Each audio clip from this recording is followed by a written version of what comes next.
In die nuus vanaand. Die komitee wat moet beslis of president Cyril Ramaphosa in 'n staat van beskuldiging geplaas moet word, kry regsadvies dat die president self voor hulle kan verskyn.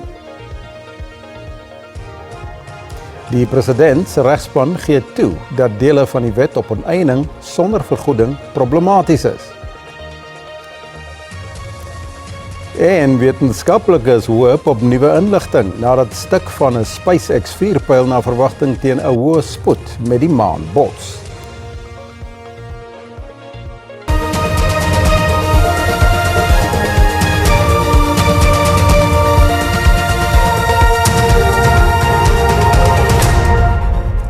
Goeienaand en welkom, dis nuustyd hier op SABC2, baie welkom. Die artikel 89 afsettingskomitee is ingelig dat hy by magte sal wees om die president Cyril Ramaphosa te verplig om voor die komitee te verskyn en ook voor die komitee te getuig.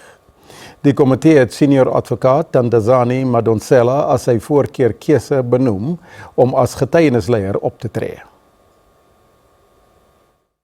Senior advokaat Madonsela het 9 stemme ontvang as die afsettingskomitee se keuse vir getuienisleier teenoor 7 stemme in die guns van senior advokaat Kate Hofmeyer.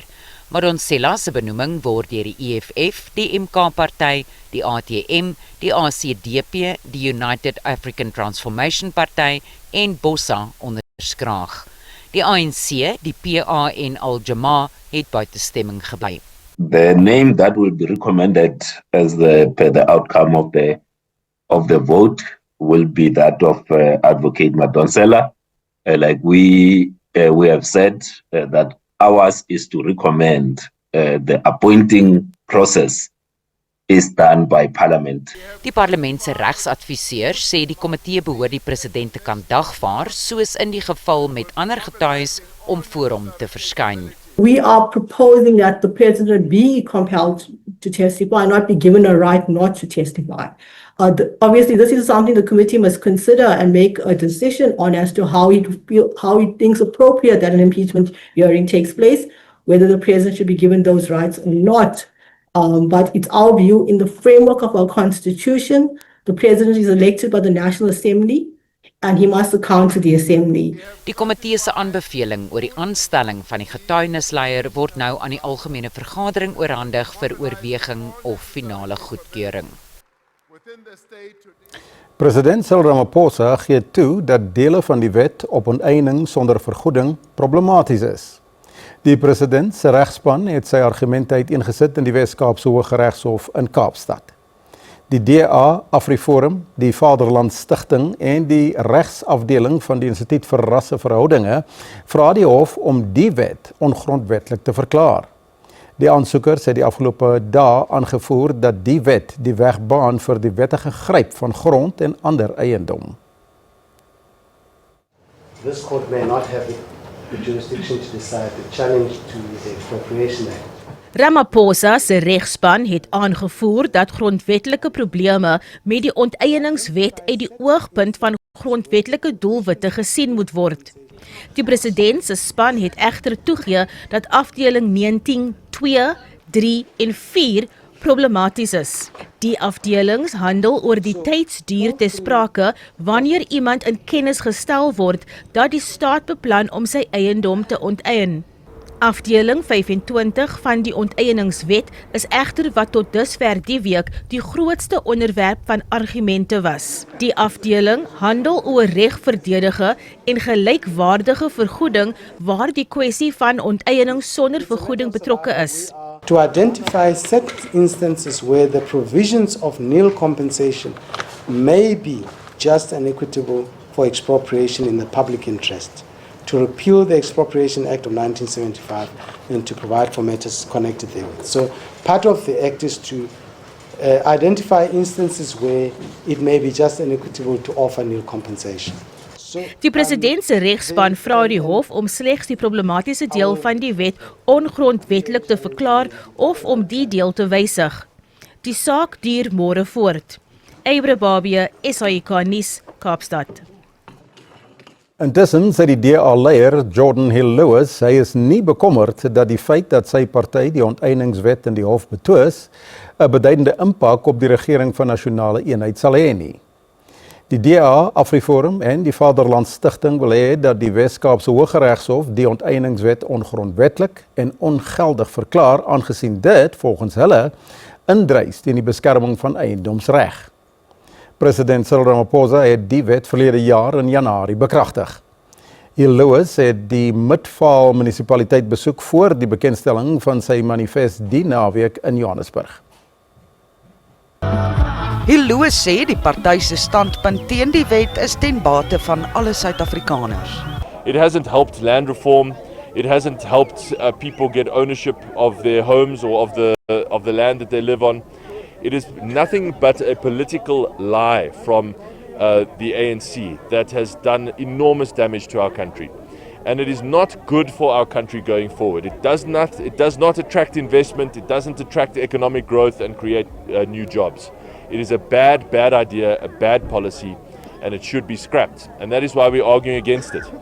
And I'm sure that makes some other parties in the GNU uncomfortable, but the fact is that isn't our concern. They must be uncomfortable if they want to be. Our concern is what is right for South Africa. Intussen berei die party voor vir die bekendstelling van sy manifest vir die plaaslike regeringsverkiesings. Okay, this is the best governed municipality in Gauteng. It's one of the best governed municipalities in the whole of South Africa. And you can just see the difference that the DA makes.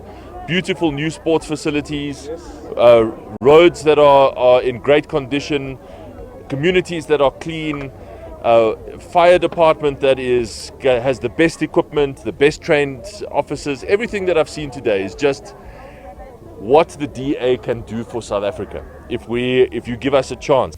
Volgens Hill Lewis is die Midvaal plaaslike munisipaliteit die party se trots en eer.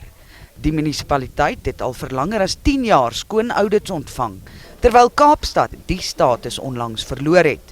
Die Patriotic Alliance bly ook steeds 'n doring in die vlees vir die DA in die Wes-Kaap. And the PA is no exception, but I think voters are starting to figure out that they just can't be trusted. Their leader can't be trusted. He says whatever the first thing is that comes to his mind. He makes promises all the time that he never keeps. So I think voters are cottoning on to that idea. The fact is, if you want government to work, if you want cities and towns to work, if you want people who are going to do the basics with honesty and integrity, there's only one party that does that, and that's the DA. Nou, volgens die onafhanklike verkiesingskommissie, die OVK, is meer as 29 miljoen kiesers nou op die kiesersrol geregistreer.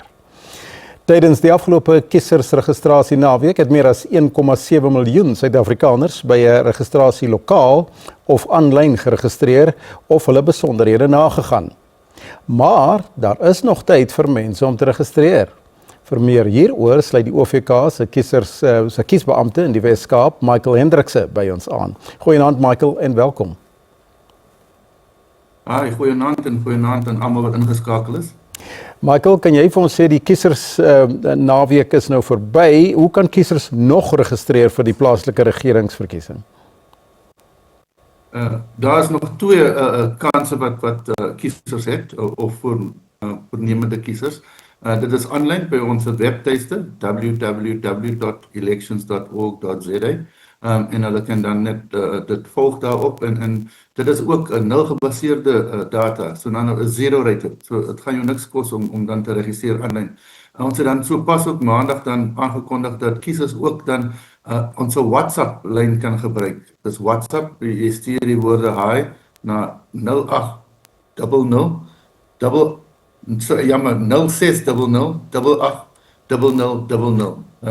en dan volg jy maar net die prompts wat daarop is. So dis die maklikste manier om dit te doen. Jy moet net die ID-dokument by jou het, want jy moet 'n foto van dit nou natuurlik oplaai vir ons. Nou dis nou vir registrasie. Wat van daai kiesers wat nog aanlyn wil seker maak dat hulle se details nog korrek is? So die eerste ding wat jy kan doen, en dis net 'n gewone SMS te stuur aan 32810. Jy stuur net jou ID-nommer aan daai nommer en dit sal terugkom na jou en sê, jy weet, hierdie kiezer is geregistreer by so en so stemlokaal. Maar as jy dit ook dan wil die registrasie besonderhede opdateer, kan jy ook of die WhatsApp lyn gebruik of dan aanlyn gaan. So dit is ook beskikbaar aan almal, kiesers sowel as voormenende kiesers.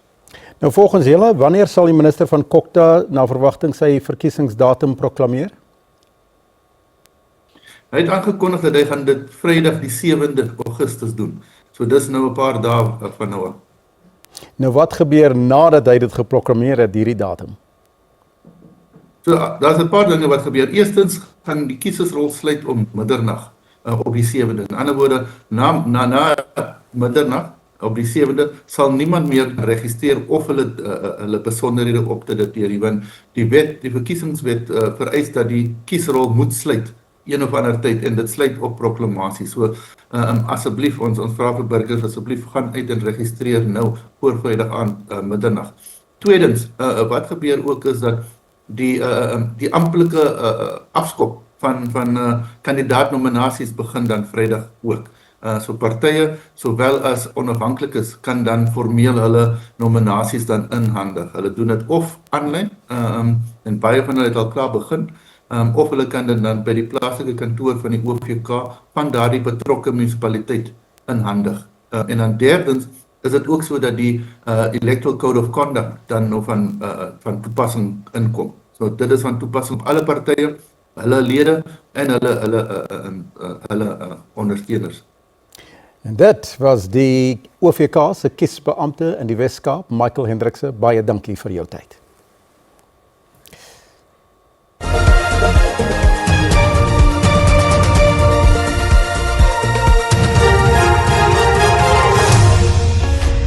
Minstens 21 mense is dood en tientalle beseer in een van die dodelikste Russiese aanvalle op Oekraïne vanjaar.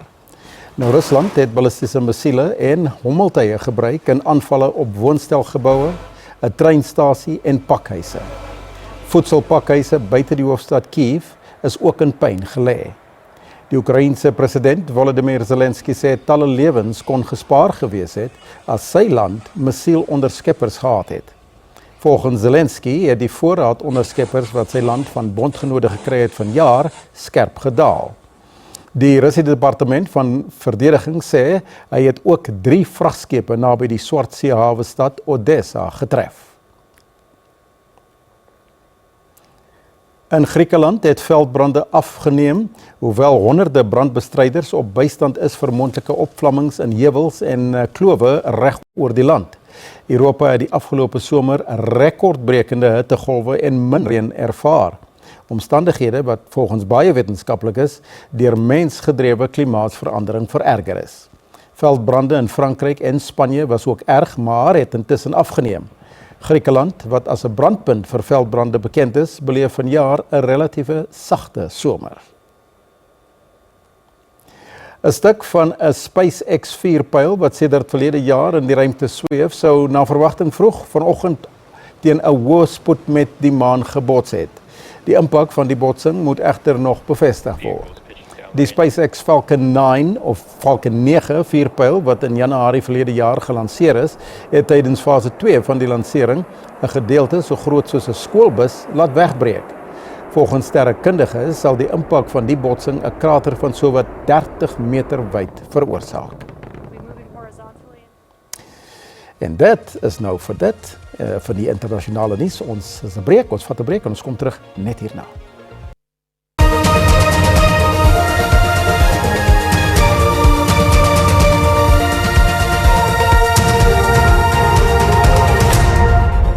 In getuienis voor die Madlanga-kommissie is beweer dat die voormalige hoof van die ondersoekdirektoraat teen korrupsie, IDAC, advokaat Andrea Johnson, gekonkel het deur ondersoeke van generaal Fani Masemola te weerhou, wat tot gevolg gehad het dat hy nie feitelik getuig het voor die parlementêre portefeulje komitee nie.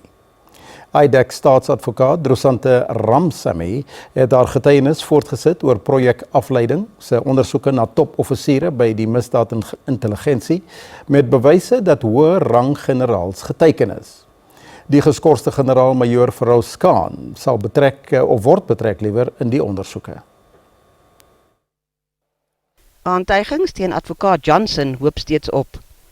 Nuwe inligting dui daarop dat Johnson die projekafleidingsspan opdrag gegee het om inligting van generaal Fanny Masimola te weerhou oor die ondersoeke wat tot gevolg gehad het dat hy nie die waarheid kon praat voor die portefeulje komitee nie.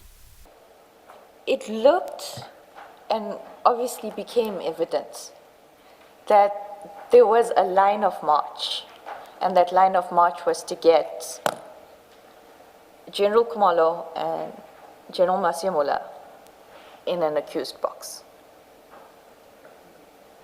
And so obviously there was, at some point there was talk about if he lies at portfolio committee, but this is well after. I think this is in February or March, and this was just between Padiachi and myself and Mr. Perumal, where if he lies, we can at least charge him for perjury. He would have lied to a committee of parliament, which in itself is an offence. So the plan was to set him up. Ramsamy het verder getuig dat die nou geskorste hoofondersoeker van IDEC, Dylan Perumal, gesê dat generaal-majoor Feroz Khan baie belangrik geraak het vir die projek afleiding ondersoek. Ramsamy is uitgevra oor haar idee van Khan se rol.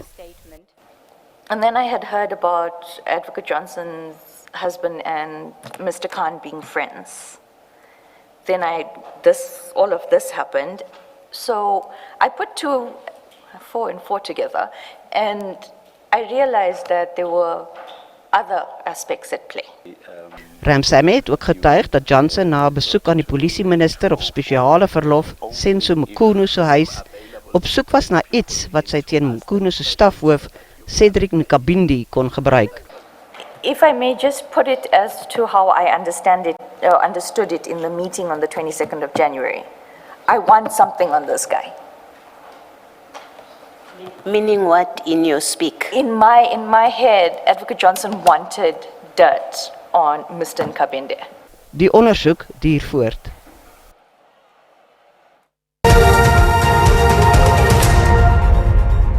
Kyk nou na die markaanwysers soos om 5:00 vanmiddag met die sluiting van die JSE.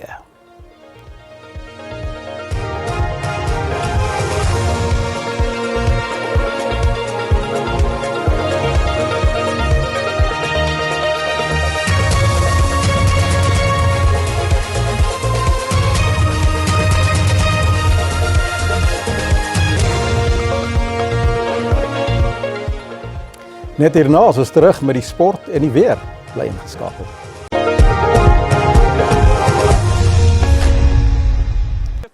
Die Suid-Afrikaanse sokkervereniging SAFA sê voorbereidings vir volgende maand se verkiesingskonferensie is op dreef. Die kollig is op Danny Jordaan en die eienaar van AmaZulu, Sandile Zungu, wat sal na verwagting meeding vir die presidentskap. 'n Nuwe nasionale uitvoerende komitee sal ook gekies word. Die name van die kandidaate sal binne 14 dae bekend gemaak word. Football in South Africa belongs to the people of South Africa. SAFA holds it and manages it in trust on behalf of the people. And so therefore it's very important for us as the governance committee to come and to declare to you that yes, we will be guided by the statutes, but also by the very important principles of good governance. You know, in the same manner that we subject all our players on the field to VAR, we subject them to make sure that they follow all the rules of the game. Similarly in the boardroom. So there will be ethical conduct. We will manage this process also through accountability. Die Springbok-afrigter Rassie Erasmus sal sy staatmakers wat terugkeer noukeurig bestuur in Saterdag se wedstryd teen Argentinië in Buenos Aires.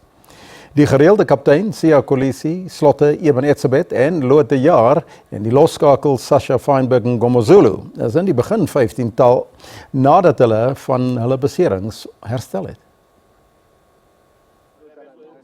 Kolisi, Etzebeth en De Jager deel meer as 300 toetse tussen hulle. Hulle het nog nie vanjaar vir die Bokke gespeel nie en as voorsorg het Erasmus 6 voorspelers op die plaasvervangerbank gekies, insluitende 2 slotte. Die afrigter sê hy verwag nie 'n volle 80 minute van die spelers nie.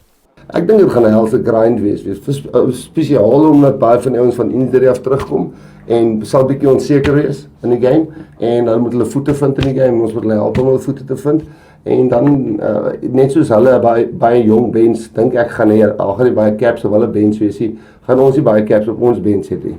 So nee, ek dink dit gaan 'n helse braaf vertoning vat van al twee spanne. Fynbok Mkomezulu het ook sy spanmaats van die kantlyn af dopgehou vanjaar en hy het die tyd gebruik om te leer en te rus. I'm really not one to dwell. I just kind of use the time to look at the game from a more technical aspect and develop areas of my game that I probably didn't have time to do before. So obviously it was disastrous when it happened and it wasn't enjoyable, but I just made the most of the time off. Die Springbokke het 'n trotse rekord in Buenos Aires en het nog nooit in die hoofstad teen die tuisspan verloor nie. Harry Olivier, SAK nuus. Alle beste vir die Bokke. Ons groet uit Johannesburg tot môre aand. Tot ziens.